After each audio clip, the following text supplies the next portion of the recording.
So welcome again to the next episode of the G&T Cast. Cheers, Terry. Cheers, buddy. So I think we've got an interesting question for this one. It really is an interesting question. It cropped up in a brainstorm, and as often these things do, you know, it's sort of, oh, okay, that's interesting. So I'll let you intro it for the viewers, and then we'll talk about what that really means. Oh, thanks for that. Firstly, it's great. It's great. This is. It is. What is better than this? Okay. So a number of years ago, when I was running a business, and all, you know, I was trying to understand marketing and everything, and I came across Google, what was called pay-per-click, and I remember listening to a really great friend of mine called David Brown from the Scottish Shuttle Company in Dundee in Scotland. You know David, Lovely also guy. lovely guy, and a lovely family, great family, yeah. Hi Judith, If you watch, and David and everybody. Yeah, and he often talked about what people do is they spend money on Google, but they don't really know what they're doing. So Google charge what's called a stupidity tax, and that's what in David's coin. Yeah, and David, the way David coined it, and I thought actually that's right, because people are delving into something that they really don't understand, or they have very little understanding about it, and Google just charges them money. So if I just go back to 2008 in my own life, I had a consultant started my Google Ads campaigns, and this is a great example of the Google stupidity tax that I had, and I paid him a monthly fee and a setup fee, and it was really working for me. I was getting loads of leads in and making quite a bit of money in the fire industry, and then once I began to understand it, this was 3 years later. We used to get phone calls, by the way, in my business saying, yeah, is that South Yorkshire Fire Brigade, or is it this? And every member of my staff had a list, and they would say, no, you need to ring this. And what I learned, I think probably about 2011, something like that, was there was something in Google called negative keywords, and I've never heard of them before. And so every time somebody put into my account like a fire or fire training and stuff like that, my website came up and people used to ring. And the best example I've ever heard is if you're looking to buy a McDonald's franchise, you put McDonald's and franchise, and then all the other franchises come up, and so they're negative keywords. So you take Subway and you know, KFC and all that out of that. So you just paying for that. It's a filter, yeah. Now, when I looked into this, my Google stupidity tax for having somebody, and I spoke to the consultant, I said, I've just been through my account, there's no negative keywords in there, and I'm just wondering why you haven't done that as my consultant, as my paid professional. And he was like, Tumbleweed. yeah, that was it. It was like, well, we didn't talk it in the early days, Terry. He said, so I didn't put it in. So I did a calculation. My personal Google stupidity tax was 50,000 quid. Ouch. 50,000 quid. So I'd spent £190,000 on Google pay-per-click, and 50,000 of it was for people to ring every day for my staff, my time. That's just on Google, by the way, not my staff's time. No, it's for this. You know, you need to ring this number. They all had lists because we kept getting calls all the time. That's a nice holiday in the Seychelles. It is. So what I want to introduce now. Just to give it a frame. Yeah. What I want to introduce now is the business buyer's stupidity tax. Yeah. So along the same lines, really it's really about. From my point of view, not having an expert like you at my side. So you go off and you try and you do maybe an online program, or you do something out there, and you don't have an expert at your side. And the other adage, I suppose, is you don't know what you don't know. That's really good. And we often step into things with the best of intentions, and a lot of people are pretty bright and pick stuff up quickly. But even so, without the right kind of guidance, yeah, totally. You can watch a video on YouTube about how to read a map, but there's nothing compares to walking up a mountain, in the wind and rain with a map and a compass, and going, what did they say on YouTube? How do I do this? And that hitting the ground running and actually experiencing is a whole different ball game very often. Yeah. And so what are the pitfalls? What are the things that if people go out there and they, for me, I I always remember on our first deal that we did, sitting in a room in London with funders, thinking, "What is Guy on about?" So I think of some specific examples. Yeah. So in all the documentation that we share, the template documentation that we share with our members, all of that is built up over quite a considerable amount of time. And each time we've tweaked it and changed it is built based on experience. It's built on things that have happened, for good or for bad. More often than not, it's things that have gone wrong. So let me give you an example of that. I did a deal where I was 3 days away for completion. We'd spent quite some months building the deal up. It was fully funded, it was structured. It was complicated because there were a lot of shareholders for historic reasons.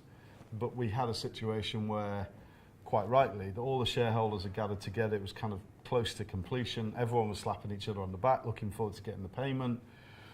But the lawyer representing the vendor had at the time a very healthy retainer fee for, legal advice, HR, stuff like that. Kind of sort of quite generic, really. And it was quite a lot of money that they got Specifically, paid. There was something like 20 grand a year, and this was a small regional business, relatively speaking. So I would never have spent that kind of money with a law firm. So they kind of embedded themselves in the firm. And what emerged was the day after the meeting, I got a phone call that said the deal's off. So I'm shocked and surprised, like, well, why? What's the problem? And this lawyer had addressed the meeting. And quite rightly, one of the shareholders had said, and the security for the deferred part of the deal, because you pay a certain amount on completion, the rest deferred over a given period of time, what's the security? Now, bearing in mind that we had provided security, a share charge and various other components, so it was pretty safe and secure. Based around a win-win deal, of course, totally. not a win-lose. Yeah, absolutely. All of which was negotiated. So the directors acting for the company were happy. Yeah. But this lawyer stood up and said, "Oh no, you'll never see the deferred payment."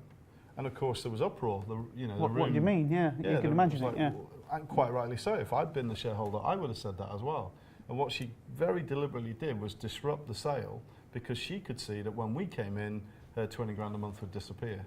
Now, you can call that what you want, enlightened self-interest or blatant lying. There's a spectrum, but nonetheless, what the effect was, the deal fell over, and it cost us a lot of money, a 5-figure sum in fees that we had to pay out, and we had no recourse. And that's not even mentioning all the time it took to structure that deal, all the meetings, all that sort of stuff. If I costed that in as well, it would be a 6-figure sum. Yeah. So I learned from that we have a cost indemnity built into our legal documentation prior to contract. That means that if a vendor changes their mind, then they've got to pay our costs. And that's quite a powerful tool because it's both a litmus test. How serious are they? How committed are they to the deal? But also, crucially, it protects you. So if something happens unforeseen, then you're going to get your cash back. Now, for me, it's never happened since because I'm very good at. I say very good at. I mean, I'm comfortable. No, that's fair. You are very good. I'm comfortable with discussing that with a vendor in the early stages and making clear our expectations. But I'm used to doing it. I've done plenty of it, so it's easier for me. For a first timer, though, that's one of the protection mechanisms that wouldn't necessarily mean much when you just see it in a piece of paper, in a clause, but it's the impact that's important. And for example, one of our members fell foul of this. On the day of completion, the vendors had gone to the office to sign the documentation, and their lawyer said, "I'm not really sure you should do this." Why? I'm convinced because he thought, there's a risk of me getting sued if it goes wrong. I'll just persuade my client not to do it. Not thinking about the consequences for the vendor. The consequences for the vendor was that our member ended up recovering a 6-figure sum just for the fees that he paid out. Yeah. And it was enforced. Yeah. And we got the money back. Now, actually, I think that's terrible because the vendors ended up paying out 6 figures to our member. It's not really income. He'd far rather have bought the company in the first place and completed the deal. Yeah. And I hope that vendor has sued the ass off their lawyer who gave them diabolically bad advice. Yeah. But it's a live example of what happens. So that's an example of where if you didn't know all of that and you didn't have the protection from the templates and materials that we give you in the club, you could suffer a 6-figure stupidity tax very, very easily. Yeah. As an example. For me, I don't like it when I see that, because there's also the vendor hasn't sold the business, No, and they haven't gone off. it's a lose-lose. And that's exactly what it is. And they haven't gone off and done what exactly they had planned while they built the business as well. No, it's a lose-lose all round. It's not a happy outcome. My point is we protected our member, Yeah. and he's got his money back. Yeah. But he'd far rather have bought the company, and for the vendor it would have been better that they sold. And but it happens. for our members as well, I think this is hugely important. For our members as well, yeah, I say this, and if you've watched all the videos that we've done, all the G&T shows thus far, you know the kind of respect I have for this guy, because he gives so much time and effort to our members. And I think that, it's like going reading a book, oh yeah, I can go buy a business, and then going and doing it. You're going to find so many pitfalls and I tell you what we'll do, we'll just have you talk through why it is you spend so much time helping the members, because we'll put you on the spot. Yeah, we'll put you on the spot. Why is it important There's a to you? button somewhere that if you press it, I have to help. It's like an auto response. So. Do you think it comes from your military background a bit? I think it's a combination of things, Terry, to be honest. I think it's partly because I've been through the mill in my entrepreneurial lifetime. Yeah, and if you got Guy's book, by the way, you'll read his story in it. And if you haven't, go to the website and download it. It's business magic. Yeah.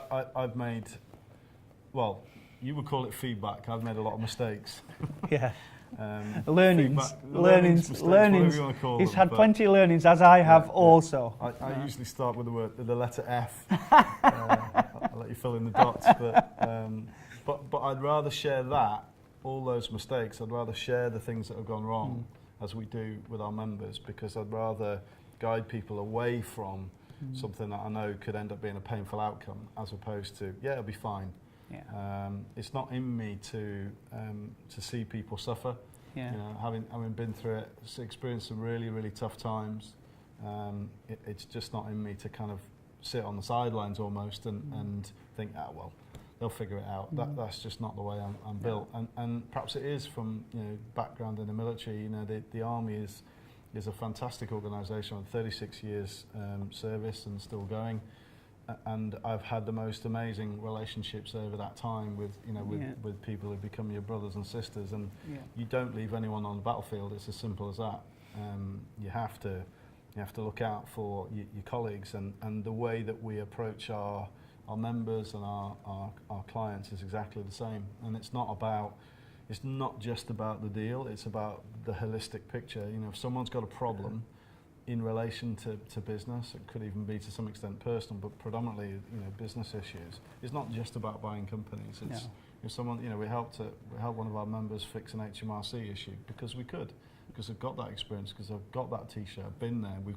If I don't know, I've got an expert who does. We can pick up the phone to a whole range of top quality experts who know the answer to those kind of problems, and we're not in it just to kind of go, here's a fee, thanks very much, see you at the next meeting. That's just not the way we work. Yeah, also, we don't have some slick marketing campaign with kind of nothing behind it. That's what I love about what you do, and what we do is in the club, but specifically, I'll give you a great example of this. So this morning we're sat in this room getting ready to film, and then myself and everybody else, and Johnny who's amazing working with us, we're all sat there listening to Guy helping and coaching one of our members. So I'm like, but that's just the guy. Yeah, he'd sent me emails between him, correspondence with a buyer. They got heads of terms signed. Yeah. And then it's starting to fall off the rails because the vendor's realised his business is a bit shit, and he's desperately trying to bail out of the deal, but blaming our member, and I'm just there to provide advice and guidance on what to do next. What's the most effective tactic, either to complete the deal or pull away or whatever it might be. And that's been a mixture of text messages, emails, telephone conference. There's no charge for that. That's just what we do. So. Finishing up on it really, if I was going to do Google paid advertising again, I'd be ringing you, David Brown, because I don't want to pay that stupidity tax again. And if you guys are interested in, just picking Guy's brain, then come along. It's a no-brainer for you. Come along to one of our discovery days that are coming, and and judge the man for yourself and his values and his morals and how authentic he is. Yeah, I'd love to see, and if you got, even if you're in the early stages of buying companies, Yeah. and maybe you're thinking, Or maybe just thinking about it. yeah, I was thinking about it, but I'm also thinking about people that maybe thought, you know, I'll have a crack at this. I mean, I love the fact that one guy came to one of our workshops, I think last year, paid 97 quid and bought a business off the back of it. Yeah.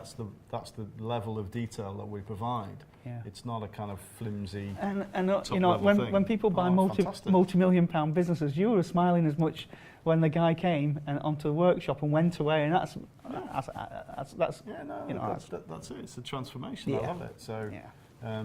you know, please do, you know, interact with us, and Yeah, definitely. and we'll help. And if you happen to be in the stages, perhaps already, of going down the road of a deal, and you're thinking, well, I'm not quite sure what to do next. It could be a funding issue, it could be a strategy, it could be legal, whatever it might be. Then just give us a Reach bell. out. If you're thinking, I'm not sure, please don't pay a stupidity tax. Please get in touch, and we'll help you.